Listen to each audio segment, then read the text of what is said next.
कळते, दुसरीकडे कळते.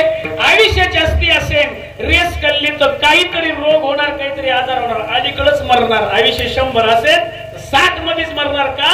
ती रेषा कळली. काहीच्या घरामध्ये पैसा भरपूर येतो, पैसा भरपूर येतो, पण बसर येत नाही. कसा येतो कोणीकडे जातो, कसा येतो कोणीकडे जातो, जय जात नाही. याचं कारण आहे तुमच्या कणगोळी पासून जे बोट आहे, या बोटावर 2 रेषा चाललेल्या आहेत. त्या रेषा दोन्ही जर बोटावर गेल्या तर पैसा येतो, आणि तो पैसा काहीतरी कारणी लागल्यासारखा होतो. आणि टाळी नाही वाजवली कदाचित एखाद्याची रेस ती पुढे वाट मिळत नाही, पण कणगोळीकडे कळते.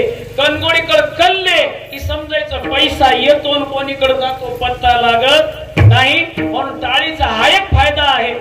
आयुष्य रेषा, धन रेषा, संतती रेषा, आरोग्य रेषा हे तुमच्या हातावरच आहे. देवानं संगत लिहून दिलंय, तुमचा दाखला संगच आहे.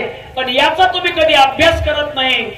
तुम्ही तुमचे हात कोणतरी एखाद्या याला दाखवता, काय म्हणतात त्याला, महाराज माझी रेषा बघा, ते रेषा पाहते, त्याला अभ्यास सांगतोय. नसलं तरी सांगतोय, बाई 2दा तुझ्यावर आपत्ती आली होती, फार मोठं संकट आलं होतं, संकटातून वाचली तू, आता तुला काही मरण नाही, तू मोकळ्या मनाची आहेस, तू उदार आहेस, मालकाची सेवा कर्म आहे. आता तुझ्या मनात एक काम आहे, त्या धरले ते काम होणार आहे. फक्त तू यावर शेजारी इठाला इठाला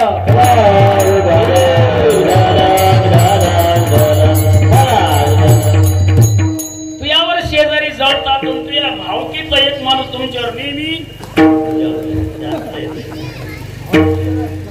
आपलं काही झालेलंच असतं. हमारा मोठं पण नाही, पण हमारा नाही असो.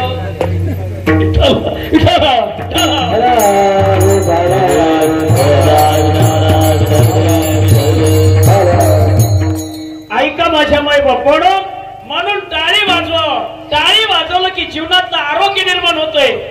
मी जे बोलतोय ना गणेश मामा, मी खात्रीपूर्वक बोलतो, खात्रीपूर्वक बोलतो. का नेहमी टाळी वाजवायला मिळते. मी तुम्हाला माहित आहे, जेव्हा इकडे आलो नव्हतो ना, वर वाटी तुमच्याकडे होतो भजनात, तेव्हा मी महिन्याला बिमार पडायचा. कुठे भजनाला गेले की काय झालं, इकडे आलं तर टाळी हमेशा वाजवायला मिळते. आज रोज एका गावचं पाणी एवढं हिंडतो, आंध्रा, कर्नाटक, तेलंगणा, चौकड, कुठलं पाणी, पण एक दिवस सुद्धा बिमार पडत नाही का? आरोग्य रेषा सरळ झाल्या, रोगच येणार नाही. हे आपापल्या हातात आपलं आरोग्य जपायचं आहे. टाळी वाजवली पाहिजे माझ्या माय बापानो. वामन बे हातात पाहू नका, हातावरच्या रेषा घरी गेल्यावर पहा.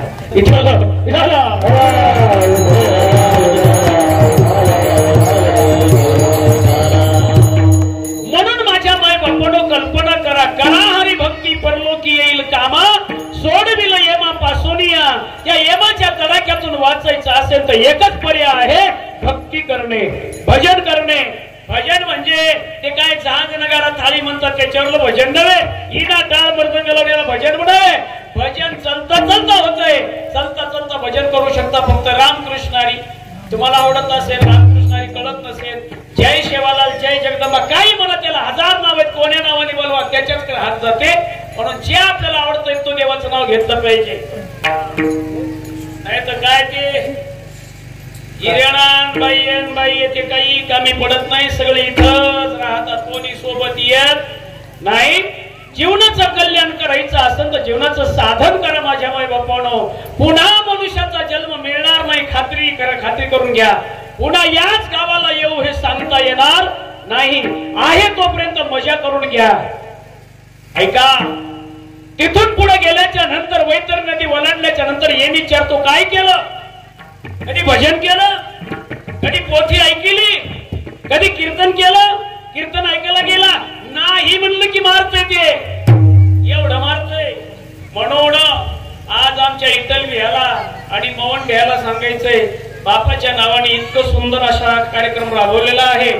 पण इथून मनुष्य मुक्कामाला जायला 1 वर्ष लागत असतं. वाटाने 16 मुक्काम आहेत. त्यांच्या नावाने जेवढं अन्नदान केलं तेवढं बापाच्या खात्यावर पडतंय. म्हणून माझ्या माय बापानो, एका मुक्कामावर गेल्याच्या नंतर वाटामध्ये एक प्रयागजपूर नाव गाव आहे, त्या ठिकाणी आपला पहिला मुक्काम होत असतो. भूक लागली तर खायला मिळत. ऐका, जर तुमच्या आयुष्यात कधी तांब्या भरपणाला पाणी दान केलं असेल तर वाटणं पाणी प्यायला मिळतंय. एखाद्या महाराजाचे पाय तुमच्या अंगणात धुतले असतील, पायावरून पाणी खाली गेलंय, तेवढंच पाणी वाटणं प्यायला मिळतंय. परोपकारासाठी दान केलं असेल तेवढंच अन्न खायला मिळतंय. एरी दान नसेल तर खायला मिळत नाही. तुम्हाला सोपं सांगू का? कळण्यासाठी सांगतो, जरा अलीकडे सांगतो, टाइम कमी राहिलाय. ऐका,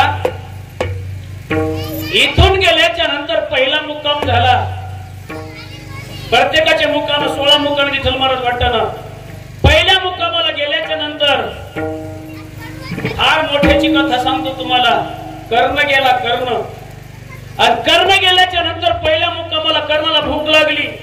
कर्णाने आम्हाला सांगितलं, मला भूक लागली, खायला दे. यमान सांगितलं, तुझ्या हातून कधी अन्नदान झालं? तुझ्या हातून एक पात्र उठवलं नाही, आणि तुझ्या नावानं सुद्धा कोणी पात्र उठवलेलं नाही. तुला खायला मिळणार नाही. कर्ण म्हणला, मूर्ख आहेस का काय साल्या? मला म्हणतो दान केलं नाही. जा मृत्यू लोकांमध्ये, तुला पावती सापडेल. मृत्यू लोकांमध्ये कर्णाला काय म्हणायचे हो?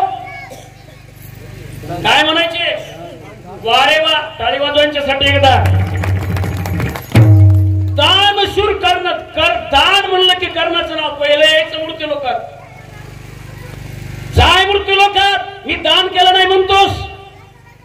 यमान सांगितलं, महाराज आमच्यावर गरम होऊ, आमच्याकडं खोटं नाटक चालत, पालिशी चालत, आमच्याकडे आकडा तयार असतो, आकडा लिहिणारा तुमच्या संघच होता. आपल्या खांद्यावर चित्रगुप्त आहे, त्याच्यापेक्षा चोरी तुम्ही करू शकत नाहीत.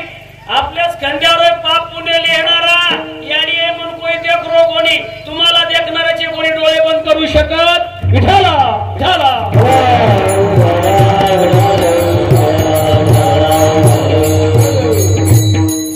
ऐका माझ्या माय बापानं, तुमचं पाप पुण्य करतं ते तुमच्या खांद्यावर आहे. याच्या माघारी तुम्ही काहीच करू शकत. यमान सांगितलं, कर्णा, दानशूर कर्ण तुझं यादीत नाव आहे, पण तू दान केलंय सोनं, कवच, कुंडल सगळं दान केलं. मला माहित आहे कर्ण किती उदार होता बा, मला माहित आहे का? कर्ण किती दानाला तत्पर होता. ऐका बारकाईन थोडस. एका दिवशी सकाळी कर्ण नावी दाढी करू लागला. कर्णाची दाढी, डाव्या हाताला वाटी होती सोन्याची. दाढी चालली कर्णाची, इतक्यात एक भिक्षुक दारात आला. भिक्षाम नाही. कर्णाने तसाच डावा हात पोहोचला, वाटी उचलली आणि भिकाऱ्याच्या झोळीत टाकली. नावी हुशार होता. पक्षामध्ये कावळा आणि माणसामध्ये नावी सगळ्यात हुशार असतो. नावी म्हणला, महाराज तुम्ही काय नाही हो, सोनं दान केलं. सोनं पण ते डकण्या हाताने केलं म्हणले, कामी पडलं. दान उजव्या हाताने करायचं असतं, तुम्ही डकण्या हाताने दान केलं. तर कर्ण काय बोलला ऐका बारकाईनं. कर्ण म्हणला, तू बोलतो ते सत्य आहे, पण मला एवढं माहित होतं, वाटी होती डाव्या हाताला आणि माझा उजवा हात इकडं होता. इकडचा हात वाटीपर्यंत जावस्तोर जर मेलो असतो तर क्षणभंगूर जाये न कळता आणि ग्रास गिळे न सकता. अरे डोळ्याचं पापण वरी गेलंय, खाली येईपर्यंत जिवंत राहू याची गॅरंटी तुमची आमच्याकडे आहे का? क्या भरोसा है इस जिंदगी का, क्या भरोसा है इस जिंदगी का, क्या भरोसा है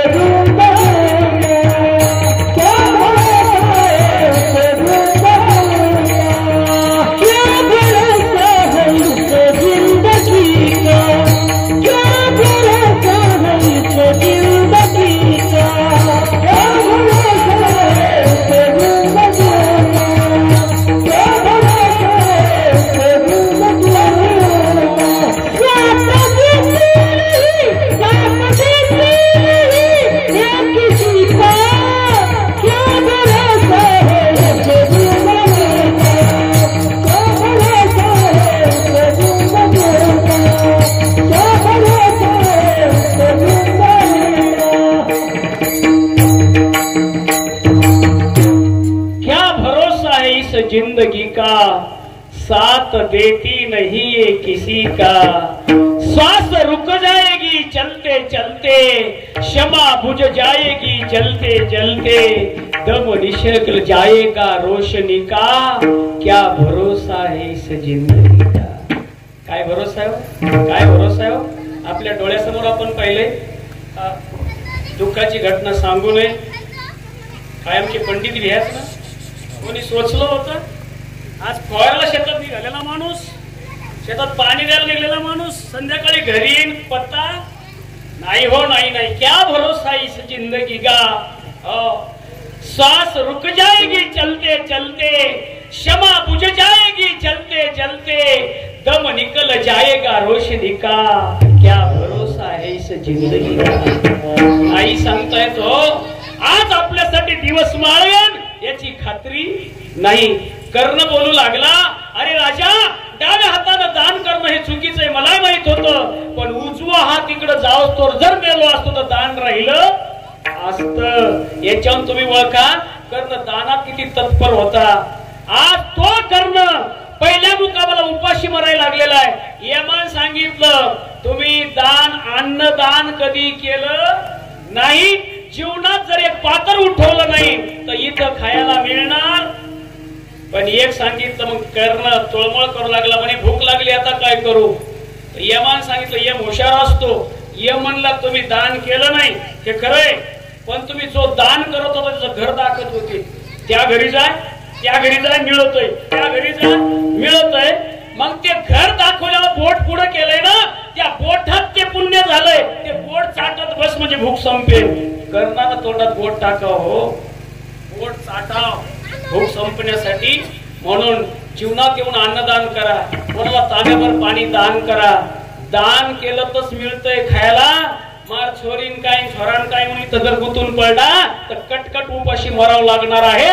याच्यासाठी कीर्तन ऐकायचं असतं, ध्यानात ठेवा.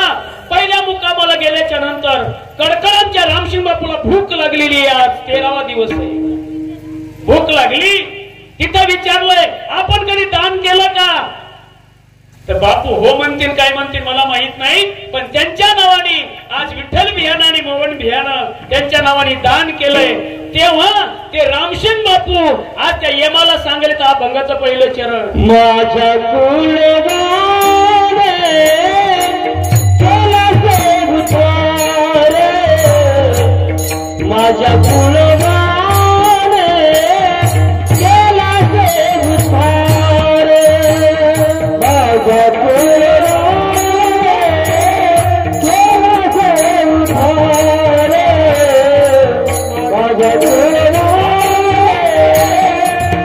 केला से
उतारे,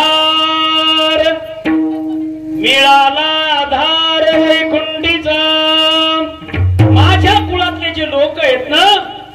आज माझ्या नावानं काहीतरी केलंय. काय केलंय?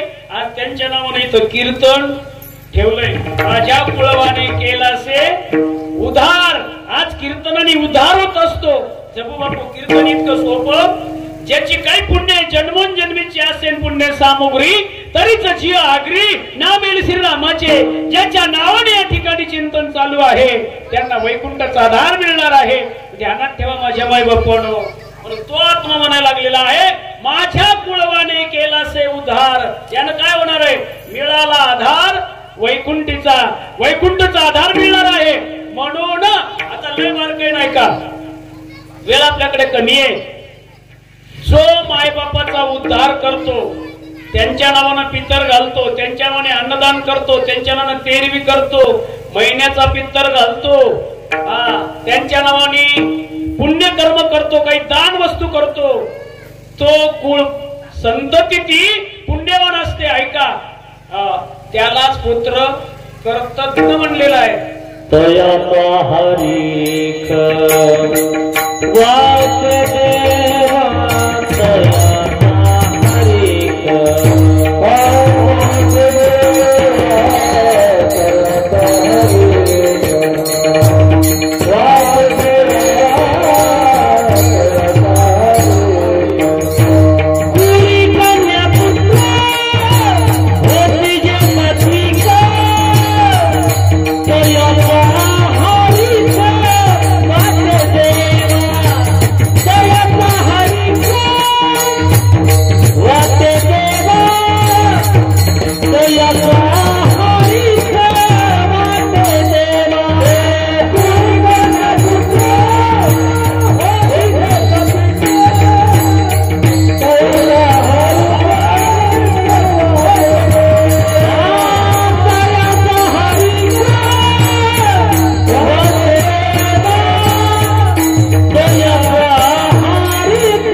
उद्धार कोण?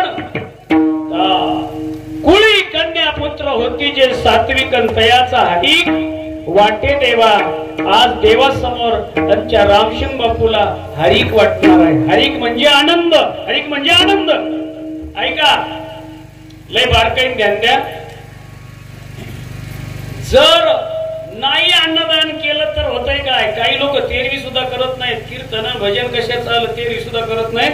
ऐका, नाही केल्यावर होतंय काय? केल्याच्या नंतर पुत्र कृतज्ञ होतो, नाही केलं तोच पुत्र कृतज्ञ होतो. कृतज्ञ कृतज्ञ आणि कृतज्ञ काय फरक आहे? काय फरक आहे? जे बारकाईने ध्यान दिलं त्याला कळेल.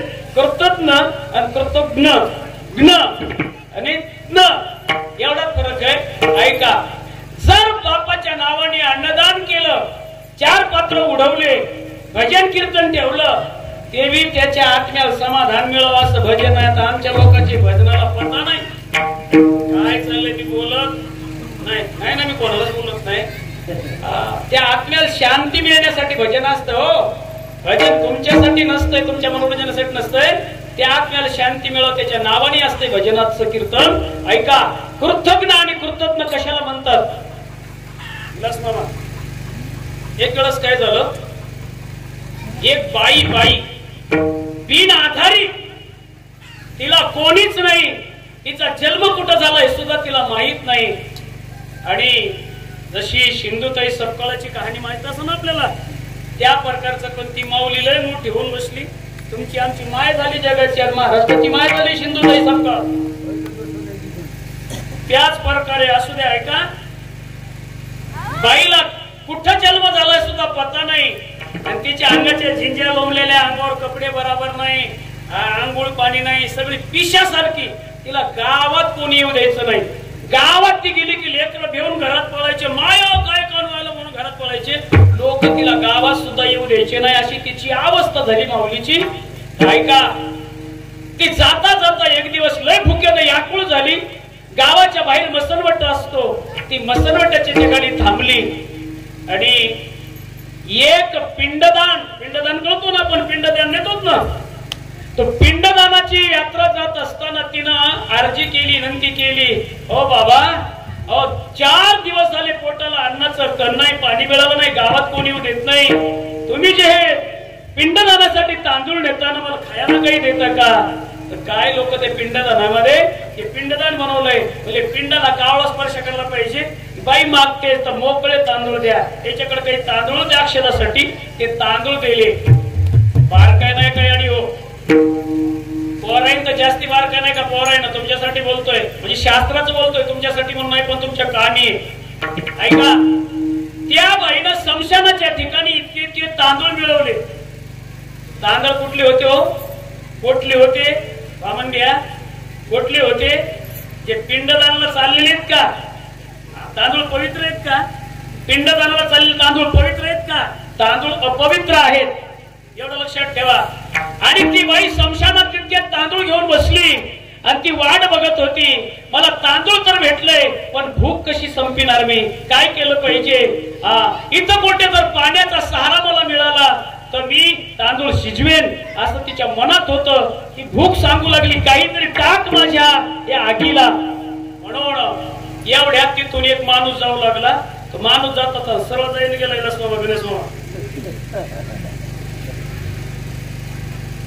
तुम्हाला कळालं ना? त्या बाईनं त्या माणसाला पाहिलं ना, दादा म्हणे अहो थांबा थांबा, तुम्ही याच गावचे का? ते म्हणे बोल काय याच गावचा?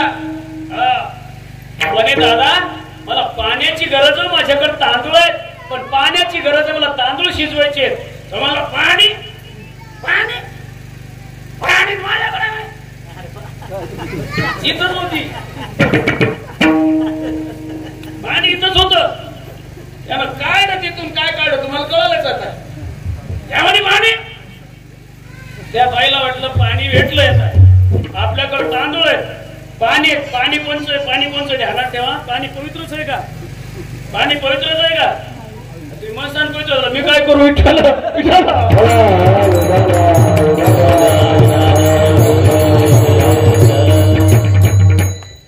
मदिरा आहे, मदिरा आपल्या भाषेत सांगतो दारू.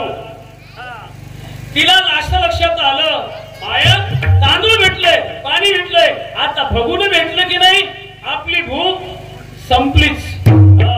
एवढ्यामध्ये ती पुढे जात असताना समशानामध्ये एक प्रेत पेटून दिलेलं होतं. प्रेत जळू लागलं, ढन ढन ढन ढन प्रेत जळू लागलं. नेमकंच प्रेताने पेट धरला आणि माणसाची खोपडी निष्ठली.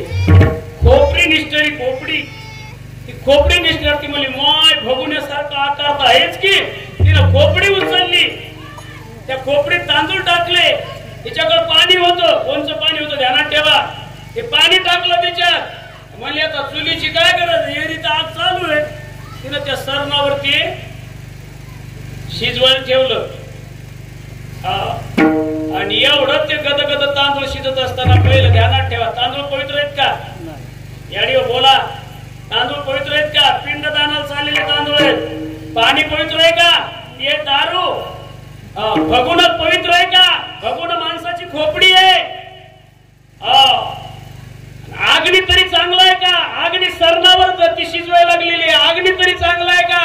एवढं सगळं वाईट असून ती म्हणली माय तांदूळ शिजायले, इथून जर एखादा तग्न नावाचा कोणी माणूस गेला तर माझ्या तांदळा दृष्ट होईल. तिनं आपल्या पायातल्या चपला घेतल्यावरून झाकून ठेवल्या. काय पवित्र याच्यात? काय पवित्र याच्यात? याच्यात पवित्र काय? डोक्याला ताण द्या थोडा. सगळं अपवित्र आहे. एवढं अपवित्र असून ती म्हणते जर एखादा कृतज्ञ मनुष्य आला तर माझ्या तांदळाला पुन्हा दृष्ट होईल. पण तो कृतज्ञ याच्यापेक्षा सुद्धा अपवित्र आहे. म्हणून जो माय बापाच्या नावाने पिंडदान करत नाही, जो त्यांच्या नावाने तेरवी करत नाही, जो त्यांच्या नावाने अन्नदान करत नाही, तो मात्र कृतज्ञ मुलगा बनतो. म्हणून आणि इथं जर कृतज्ञ तो मुलगा जन्माला आला तर स्वर्गातून तो पिंड शाप देतो. पुत्र झाला,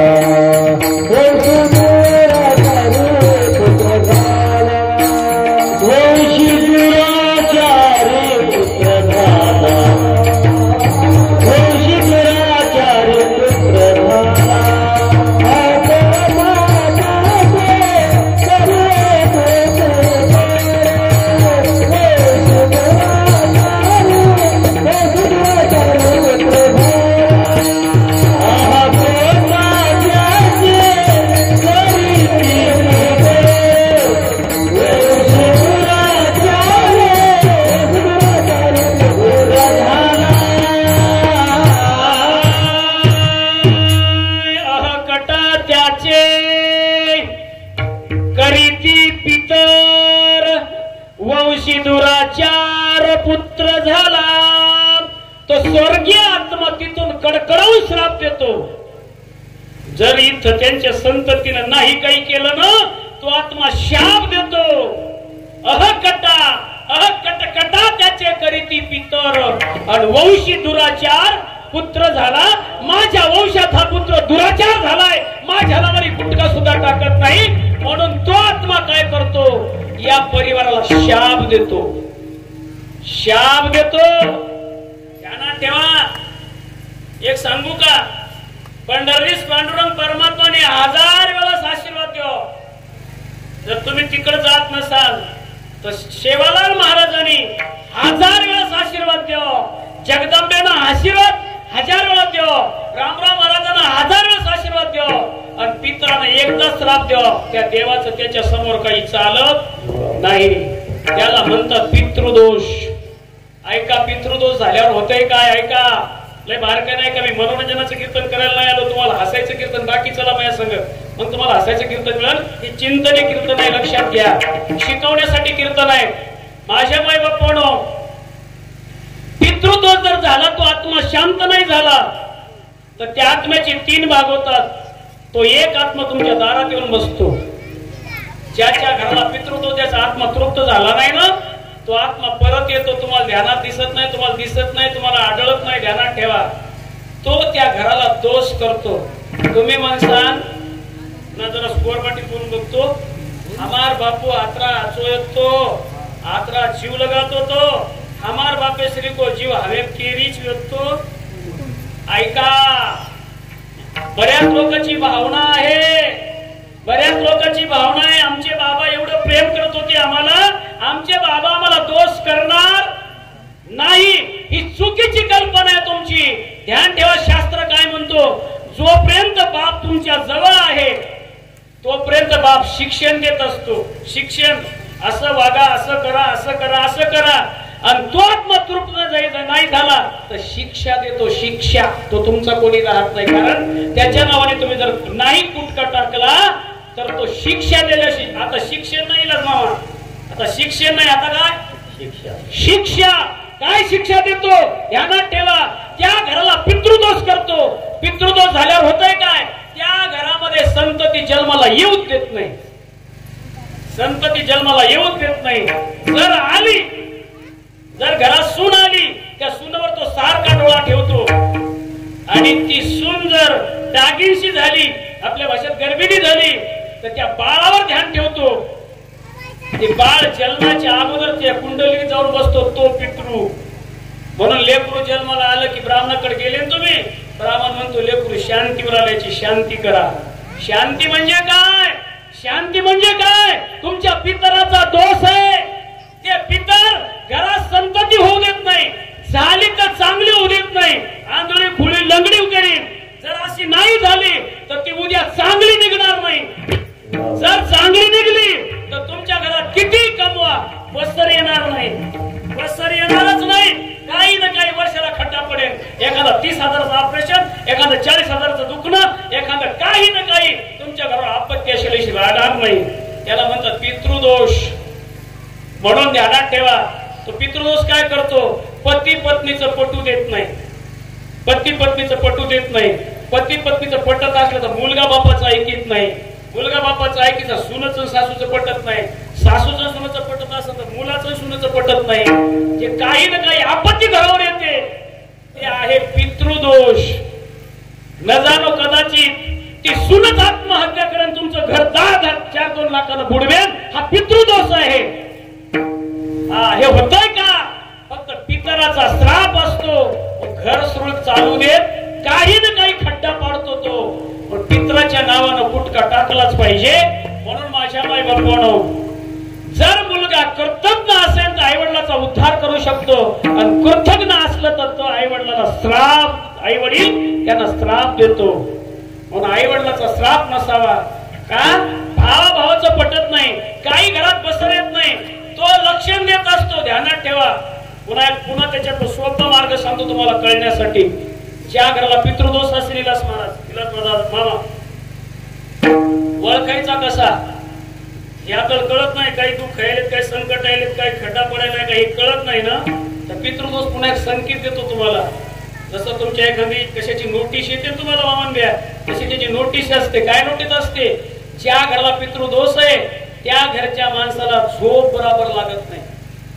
रात्रभर इकडं तिकडं झोपच लागत नाही. का लागू देत नाही? पितृदोष असतो. पुन्हा दुसरं एक लक्षण सांगतो, माणसाला रात्रीला तीनदा जर तहान लागत असेल, पुन्हा तहान लागत, रात्रीच्या वेळेला तहान पुन्हा लागत असेल, हा पितृदोष आहे. समजायचं आपल्या घरावर काहीतरी पित्रांचं वज आहे, काहीतरी केलं पाहिजे. हे नोटीस असतात छोट्या छोट्या, म्हणून हे लक्षात आलं पाहिजे माझ्या माय बापांनो.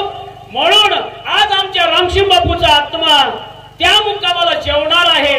म्हणून प्रत्येकाने 13व्या दिवशीच तेरवी केली पाहिजे. केवढी अडचण असली तरी 13व्या दिवशीच का तो पिंड उपाशी असतो. म्हणून आज त्यांच्या नावाने हे कार्यक्रम आहे. आणि तो आत्मा कशानं तृप्त झालाय? दुसरं एक प्रमाण आहे ते दुसऱ्या चरणामध्ये. पुत्र सुने सारे केले पुत्र सुने सारे केले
केले अन्नदान, झाले समाधान मन माझे.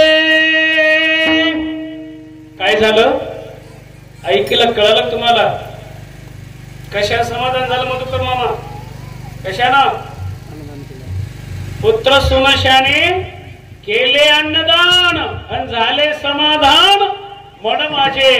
आज पुत्रानं आणि सुनानं याला बी भाग्य लागतंय. पुत्राच्या मनात किती असन बापाच्या नावानं काहीतरी कराव, सून नाही म्हणल्यावर तिलाच मग होतंय का?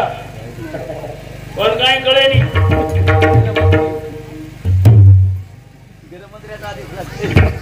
आपला किती धर्माला जीव तर पडला ना, ते कोण जर म्हणले ना गचा बेस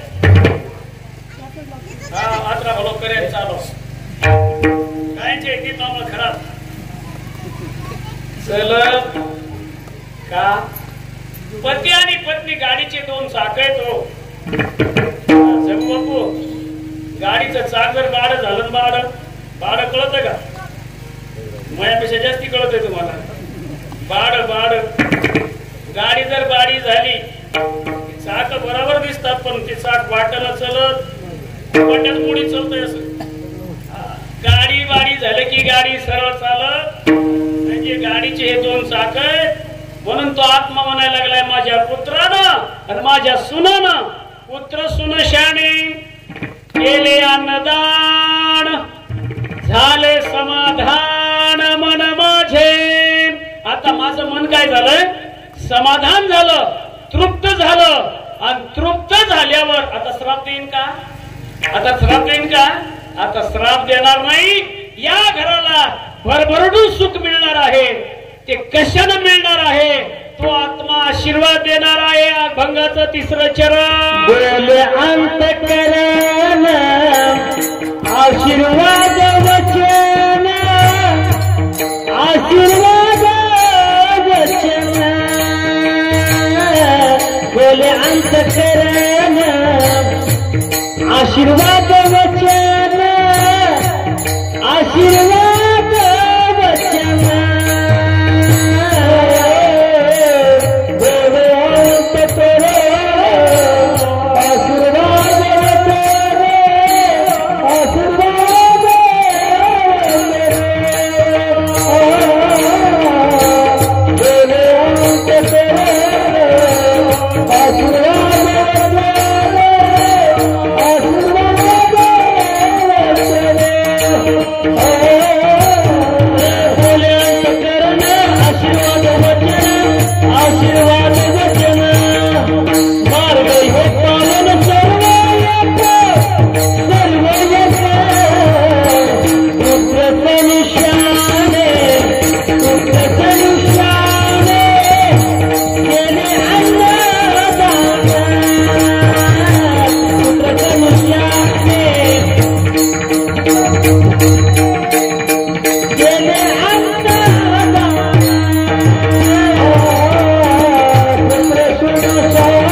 तोंडानं आशीर्वाद देणं वेगळं आणि अंतकरणातून देणं.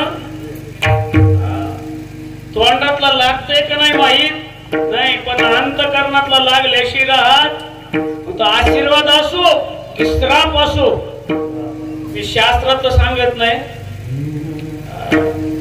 आमचे धेना बापू आले तिथं, आमच्या गावातून कोणाच्या 2 लोक असतील यायला विचारा अंतकरणाची भूमिका काय, अंतकरण म्हणजे काय. एक घडलेला प्रसंग सांगतो, पोत इथला शास्त्रातला कीर्तनातला नाही, घडलेला सांगतो. आमच्या इथे माणूस होता इतका भोळा, इतका भोळा. कोणाही काम सांगाव जरा असं सांगितलं दिवसभर करायचा. त्याचं नाव होतं लक्ष्मण, पण त्याला हावळ्याच म्हणायचे लोक. लक्ष्मणाला आपल्या लक्ष्मण कोणी म्हणत नाही, काय म्हणतात लच्या, हावळ्या लच्या म्हणायचे. शेबू बापू त्यानं आऊत आणलं म्हणून दुपार पोचतो कोणाच्या शेतामध्ये. दुपारच्याला बैल सोडले, झाडाखाली बैल नेले, बैलाला पेंडी टाकली. ज्या झाडाखाली बैल बांधले ते झाड होतं म्हणून आंब्याचं. काय भारी आग लावू नका, तुमच्याच गावातली घटना आहे. आंब्याखाली बैल बांधले, भाकरीचा पाल सोडला आणि एक आंबा तोडला. भाकरी सण खायला आंबे भरपूर लोंबलेले, एक कैरी तोडली त्यानं भाकरी सण खायला. आंब्यावाला माणूस पळत पळत आला आणि आंबा काऊन तोडा लागला दटवायला. आता भोळा माणूस म्हणजे खाल्ला, एक घेतला भाऊ, 2 ठाके आंब्याला बोलावून दे, आंब्याला बोलावून दे. आता त्याच्या जवळचा आंबा काढून घेतला, तोंडातला आंबा फेकून दिला. तो माणूस सहज म्हणला अंतकरणातून. त्याच्या अंतकरणात आला असं ना, एवढी आंबे लागली ती एकच आंबा घेतला, एक आंबा खाऊ देत नाही. पटकन त्याच्या तोंडातून शब्द गेला म्हणा, तू बेट्या तो आंबा सुकून जाईल. हसण्यासारखं नाही, संध्याकाळच्या आंबा वाढला. घ्या बापू, खरंय का, खरंय का, बोला जोरात. हा, संध्याकाळच्या आंबा वाढला. हो, संध्याकाळच्याला. ते बी लांबचं नाही, तुमच्या किसनरावचा गजू महाराजांचा. विठाल विठाल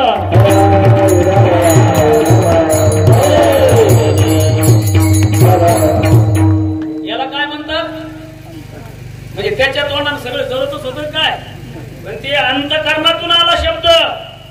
म्हणून तो आत्मा तृप्त झाल्यावर काय होतंय, बोले अंतकरण आशीर्वाद वचन मार्ग हे पावन सर्व एक. म्हणून आज स्वर्गातून आमचे रामसिंग बापू या कुटुंबाला, या परिवाराला आशीर्वाद देणार आहेत. त्यांना काही कमी पडणार नाही. म्हणून आई वडिलांचं कार्य करत असताना प्रत्येकाने क्षणोक्षणामध्ये विचार केला पाहिजे. क्षणोक्षणी ह्याची करावया पार विचार असा केला पाहिजे. एक क्षणाचा विचार, विलास मामा, एका क्षणाचा विचार एखाद्याचं आयुष्य भविष्य बदलून टाकतोय.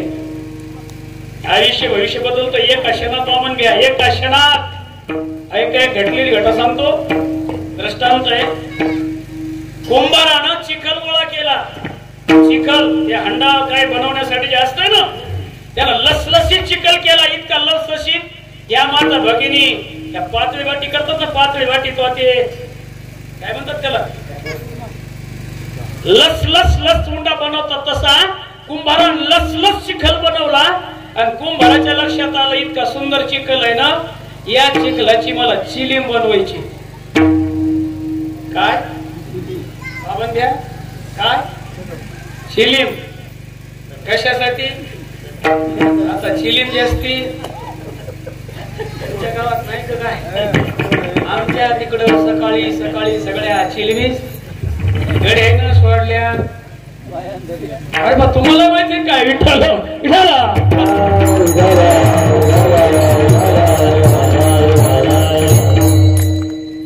कुंभाराने विचार केला या चिखलाचं काय करायचं, चिलीम करायची असं ठरलं त्याचं. आणि बसला त्या चाकावर चिलीम बनवण्यासाठी. ते चाक असतं ना, फिरतं चाक त्याचं, त्या चाकाजवळ बसला आणि एका क्षणात त्याचा विचार बदलला. चिलीम न बनवता याचा हंडा बनवायचा. एका क्षणात त्याचा हंडा बनवला. हंडा भाजल्याच्या नंतर आव्यातून काढला. हंडा हा निर्जीव वस्तू आहे, बोलत नसतो. पण त्या दिवशी कुंभारला हंडा बोलला. हंडा ऐका ध्यान देऊन. अंडा म्हणला कुंभार दादा तो जन्मी भगवान चांगलं करो. कुंभार म्हणला हांडा बोलत नसते आज मातीचा हांडा काय बोलला कस काय बोलला. त्यानं विचारलं हांडा मला तू आशीर्वाद देतो याचं कारण काय. त्या हांड्याने विचारलं कुंभार बापू तू मला बनवायच्या अगोदर माझं काय बनवायचं ठरवलं होतं. एवढे काहीच नियम काय शिवाय एवढे काहीच कीर्तना शिस्त पाहिजे माय हो.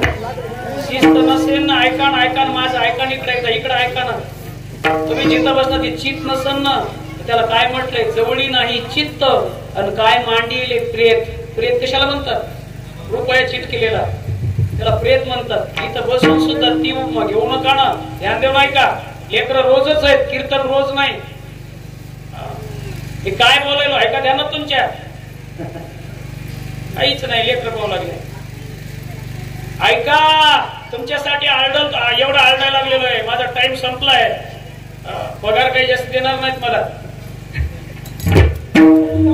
ऐका कोण बोललं याडिओ कोण बोललं. हांडा म्हणला दादा तू चाकर बसायच्या अगोदर विचार काय केला होता. चिलीम बनवायचा पण तू हांडा बनवल्यामुळं काय झालं माहित आहे का दादा. मी तुला आशीर्वाद देण्याचं एकच कारण आहे. तू जर माझी चिलीम बनवली असती तर चिलीमीत लोकांना काय भरलं असतं. तंबाखू म्हणा तंबाखूच्या पुढची दुसरे पुन्हा काही म्हणा. ऐका आणि तसं भरून पेटवलं असतं. पेटवल्याच्या नंतर मी आतून जळाले असते. काय झालं असते मी जळाले असते. मी एकटी जळणार नव्हते. ज्यानं माझी संगत केली ना त्याला सुद्धा मी आतमधून जाळणार होते. मी जळणार नव्हते मी तर जळणारच होते. पण मी जेवढी जळत होते तेवढी समोरच्याला सुद्धा जाळत होते. मी एकटी जळत नव्हते माझ्यासाठी दुसऱ्याला सुद्धा जळावं लागत होतं. पण तू ते न बनवता माझा हंडा बनवलाय. आता माझ्यात लोक पाणी टाकतील. पाणी टाकल्यावर मी गार राहीन आणि कोणी माझ्याकडे माझी संगत केली पाणी पिणारा सुद्धा त्याचा सुद्धा आत्मा तृप्त होईल आणि गार होईल. एका क्षणाचा विचार किती जीवाला तू वाचवलंस. मला तरी वाचवलं आणि माझ्या संगत करणाऱ्याला वाचवलं. आता माझ्यात पाणी टाकलं की मी बी दिवसभर गार राहील आणि माझ्या संग जो पाणी पिईन तो सुद्धा दिवसभर गार राहील. दादा एका क्षणाचा तुझा विचार माझच नाही हे जगाचं भविष्य बदलतो. म्हणून महाराज म्हणले क्षणोक्षणी हाची असा विचार केला पाहिजे.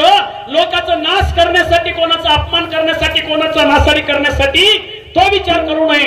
कोणाचं भलं होण्यासाठी विचार करावं. वामन घ्या ध्यानात ठेवा.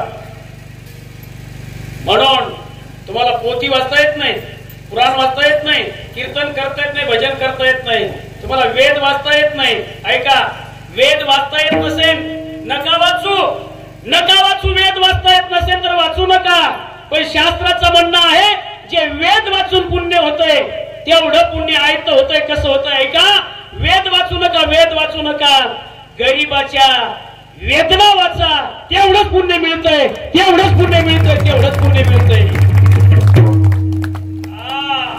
म्हणून याला म्हणतात क्षणोक्षणी ह्याची करावा विचार. वेद नाही वाचता आला तरी चालेल हो गरीबाच्या वेदना वाचता आल्या पाहिजे. नाही तर कबीरदास महाराज म्हणले बडा हुया तो क्या हुया जैसा पेड़ खजूर पंथी को तो झाव नाही फल लागे अति दूर. पेंड खजुरीचं झाड असतंय लय मोठं असतंय लय असतंय पण सावली दोन लोकांना बसता येत आणि फळ कोणाला घेतं तोडता येत. त्या मोठ्याला काही अर्थ नाही. म्हणून माझ्या माय बाप्पानो ही भूमिका जाणल्याच्या नंतर पितराचा आत्मा तृप्त होतो. बोले अंतकरण आशीर्वाद वचन. म्हणून त्यांचा आशीर्वाद घेतला पाहिजे. त्यांचा आशीर्वाद देवाला सुद्धा मागे टाकतो एवढी ताकद असते पितरामध्ये. पितृदोष एवढा सोपा नाही. म्हणून माझ्या माय बापानो ते आपल्याला घडावं म्हणून एकदा सर्वांनी टाळी वाजवून सांप्रदायिक नेमाने भजन करा. सगळ्यांनी वाजवा, सगळ्यांनी.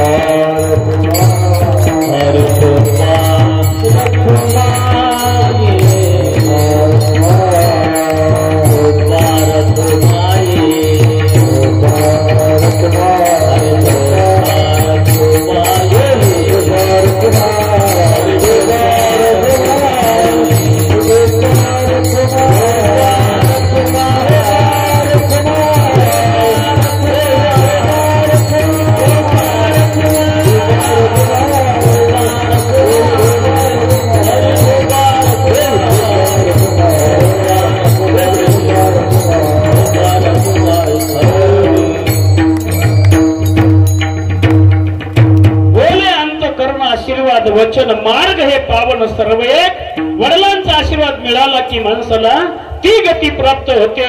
म्हणून चोख उभा राहा तुम्हा मला सांगू लागले अभंगाचं शेवटचं.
करी ध्यान विठोबाचे नाम तेने वैकुंठ भवडी पावत असे।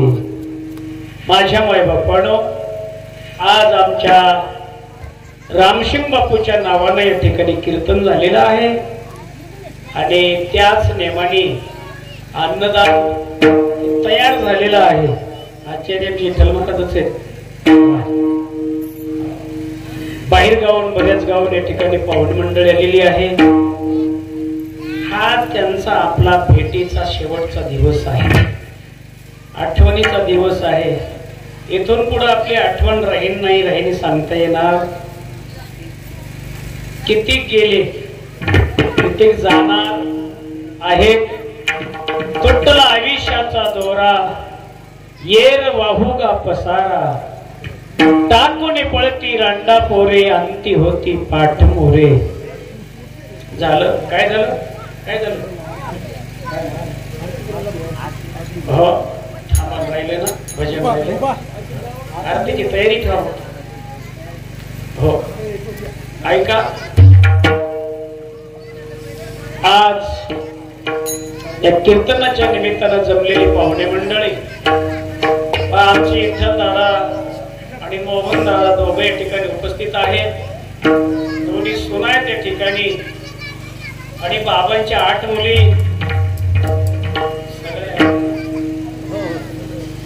8 मुली या ठिकाणी आलेल्या आहेत। काही अडचणी तर आल्या नसतील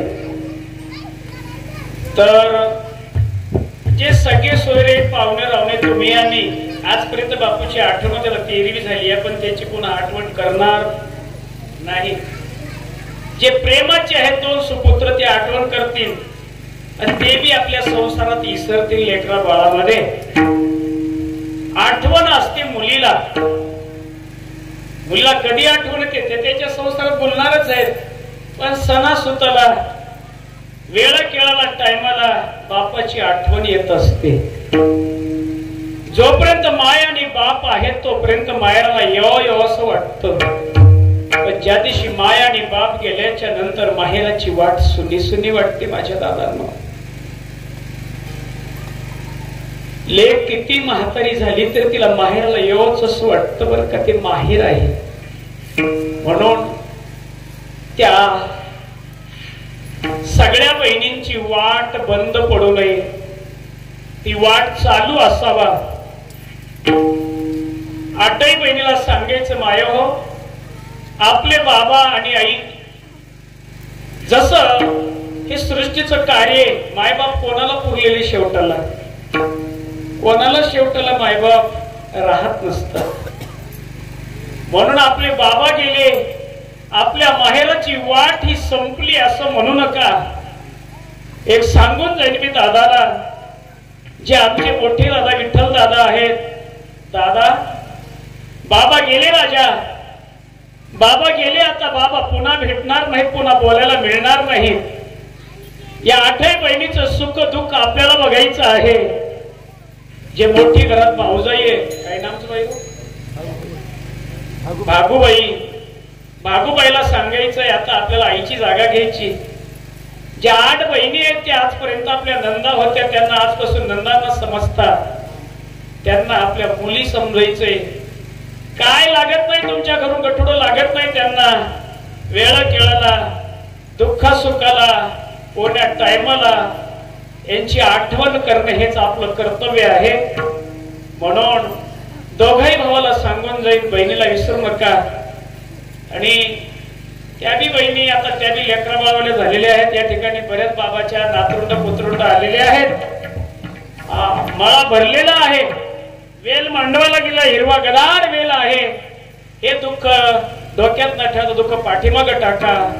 बापाच्या आत्म्याला शांती मिळेल याच्यासाठी सर्वांनी एकदा आपण टाळ्या वाजून भजन करू. ज्ञानेश्वर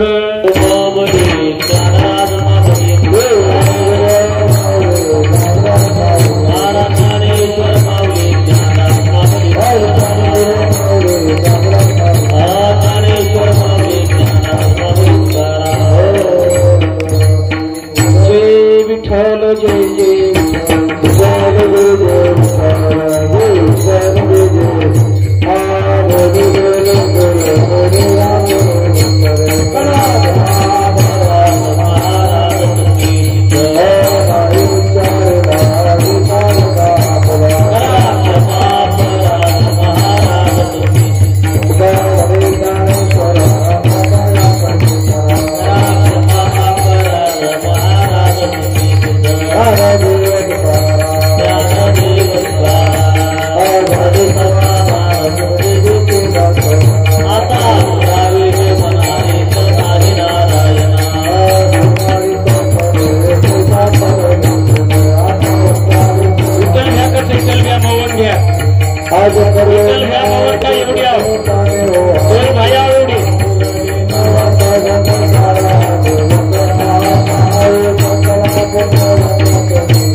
चला तुम्हाला येणा घ्यायचा आहे.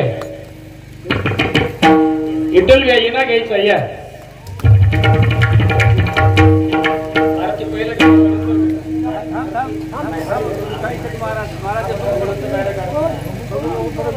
माझ्या वडिलांची मिराशी का देवा.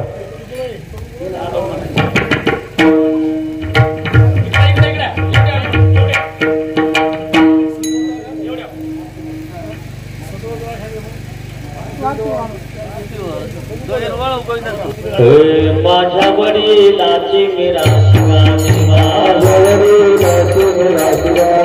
माझ्या वडिलांची मिराशी का देवा. चरण सेवा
चंद्रभागे स्नान पंढरीचा वार करी मागणे तुझ प्रती आहे या संदास निर्विधीची मजरे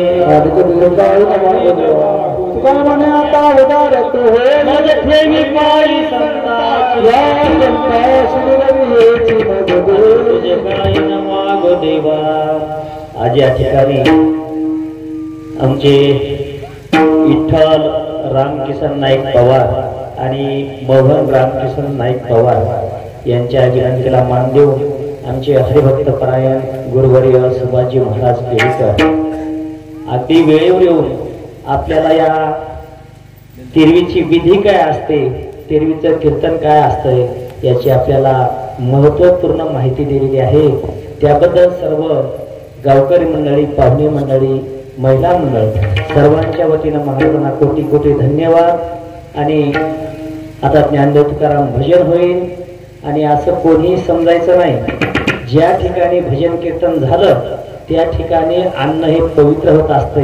कोणीही मनात काही शंका आणायची नाही.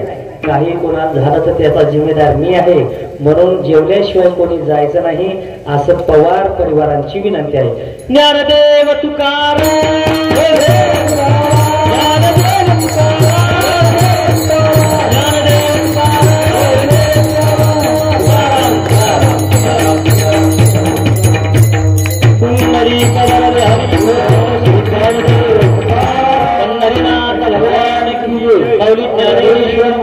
शेवालाल महाराज की जय, रामराव महाराज की जय, बजरंगबली हनुमान की जय. नमः पार्वती पते हर हर महादेव. गोड या ठिकाणी सुरेश महाराज, हरिभक्ती परायण सुरेश महाराज, हरिभक्ती परायण विलासजी महाराज, हरिभक्ती परायण आमचे दादा गलंडीकर सर्वांनी सुंदर या ठिकाणी साथ केलेली आहे. कार्यक्रम इथंच थांबणार आहे. ऐका गोरमाटी बोलूच, बरेच लोक तेरविरो खाईनी का खाईनी काही शंका कुशंका रच, पण जत कीर्तन वे जावचं नाही वो अन्न पवित्र आहे जावचं. तेरविरो अन्न करताना रेनी वो केनी बाधा करावळो छेचा वरे सारोच कीर्तन रच अपवित्र आणि पवित्र बनाय सारो. तो आपण शंका न बाळगता वो अन्न भक्षण करीचे आहे. नामेती प्रसाद म्हणस, नामेती काही म्हणस पोती करला खादे तो प्रसाद खादे. प्रसादेन सर्व दुःखानाम हानिरशोप जायते. प्रसाद खायती जन्मोन जन्मेर दुःख जावचं. प्रसादेन प्रसन्नता जीवनेरमय प्रसन्न वातावरण वच करताणी कोई विटाण बाळगता अन्न खायचे असे हमार तळमळ साप तुम्हारो तम ठेराव. आता बोलन आता थांबूचो. जय शेवालाल, जय जगदंबा, जय गोर, जय रामराव.